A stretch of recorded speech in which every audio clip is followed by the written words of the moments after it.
it's not a recruitment talk by any means. It's very brief and quick, and I presume I've been asked to do it for the fact that I've had this experience recently in Darwin, and I see some other names in other states.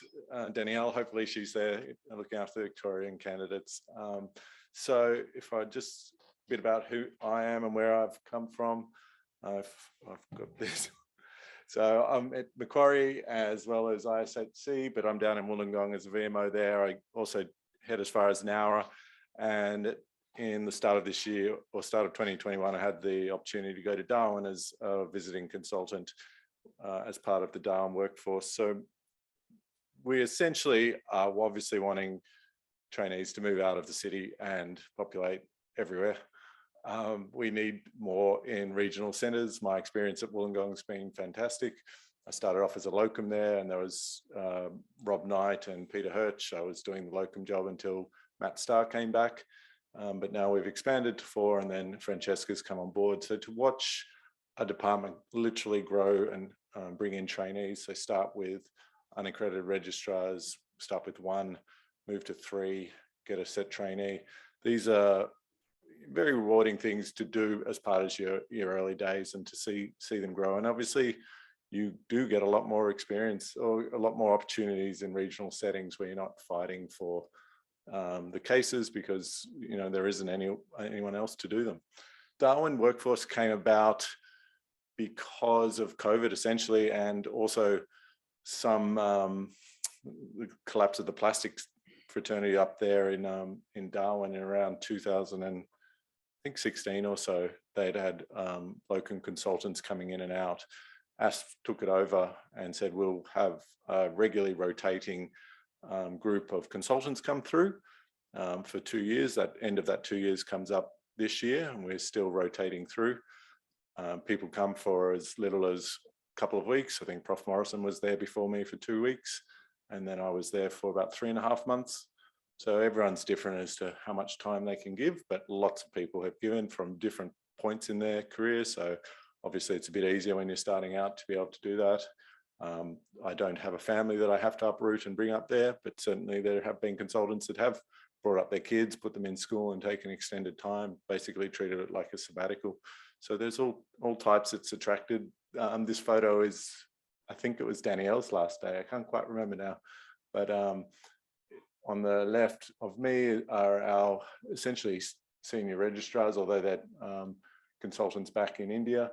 And then on the right, we've got registrars and residents and nurses.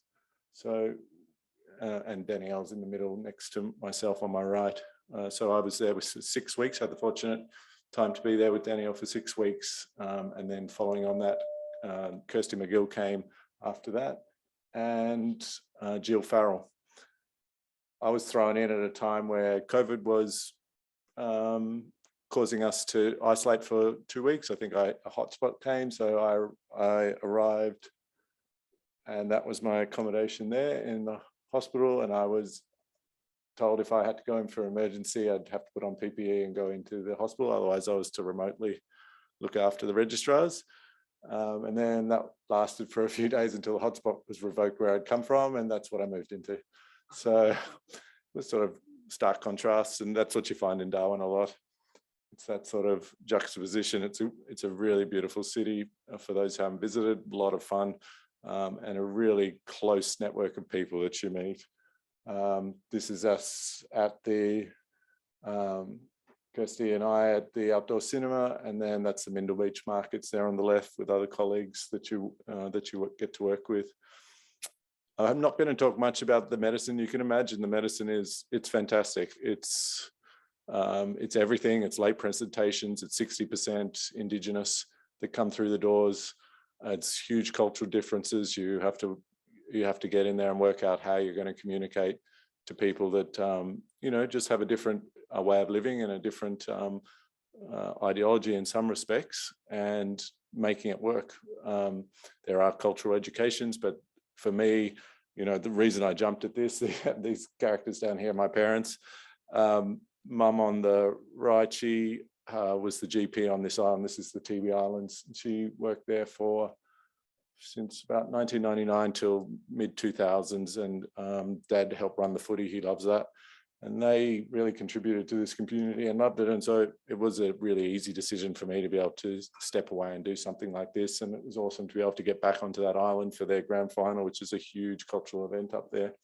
All these opportunities are available to you when you live in these sort of places.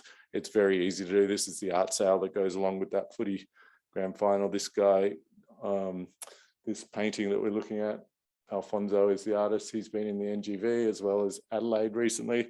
His stuff is really cool. Anyway, there's got to be an obligatory photo of a crocodile in any of these talks.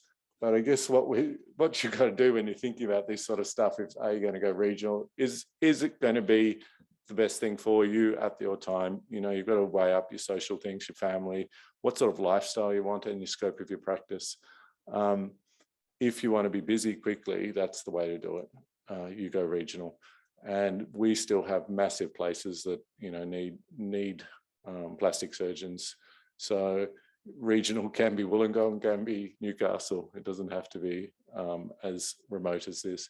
But certainly I know from the Queensland scenario, Townsville's an option for people. Obviously Darwin is still there. Financially, look, there's fors and against for all of these things. You may not make the big bucks that you can make in the city, but you're very comfortable because you're not having a lifestyle that has to compete with living in Sydney. So all these things add up, and the experiences are fantastic. I guess you could probably ask them, why the hell aren't I actually working up in Darwin? Why am I still here? And I think the big difficulty for me is you are very isolated in these places. And so starting out, if you're a sole practitioner, you know, referring to colleagues is difficult. There are two other private plastic surgeons in Darwin, and one has a part to play in the public as well, but you don't have that collegiate proximity that you do have, say, in Wollongong as well as Sydney. So they're all just things to think about when you're doing it. But in terms of, you know, a carrot to look forward to at the end, these opportunities lie, and there are so many good ones out there for you once you get to that point. So I'll just leave it on that. If you have, I guess, the way to get there, if you want to do it, think about encouraging registrars to go up there early on in their training to get a start. So the preset registrars, it's a really good spot for them to start their process. I got to go as a general surgeon to Alice Springs. That was another reason why I was pretty comfortable in that environment. It's difficult for you guys. I don't think anyone can get away on rotations yet, but maybe we'll be working with RACs in the future, with us in the future to do that.